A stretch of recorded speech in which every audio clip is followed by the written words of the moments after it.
మన కొరకు దేవుని వాడటం కాదు, దేవా నీ కొరకు ఇదిగో నన్ను వాడుకో అని ఏడవాలి. నీ పని కొరకు, 4 ఆత్మల రక్షణ కోసం, 10 జీవితాల వెలుగు కోసం, దుర్మార్గులను మార్చడం కోసం నన్ను వాడుకో. ఆ శక్తి నీవు, ఆ జ్ఞానాన్ని నీవు, ఆ తలాంతు నీవు, ఆ బలాన్ని నీవు. నీకోసం నన్ను వాడుకో ప్రభు అని గోజాడాలి, ఏడవాలి దేవుని ముందు కూర్చొని. 10 జీవితాలు వెలిగించినప్పుడు నా భక్తికి, నా ఆత్మీయతకు అర్థమే ఉందయ్యా. 10 కుటుంబాలు నీ కొరకు రక్షించలేనప్పుడు నా భక్తికి, ఆత్మీయతకు అర్థమే ఉందయ్యా. నేను ఒంటిగాడినేగా, ఒంటిదాన్నేగా. 10 మందిని రక్షించగలిగేటప్పుడు విస్తరించినట్టు కదా ప్రభు. నేను విస్తరించాలి ప్రభా. దేవుని ముందు ఇందుకోసం ఏడవాలి.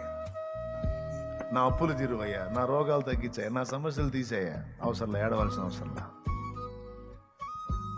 పిలిచిన దేవుడు నమ్మదగిన దేవుడు.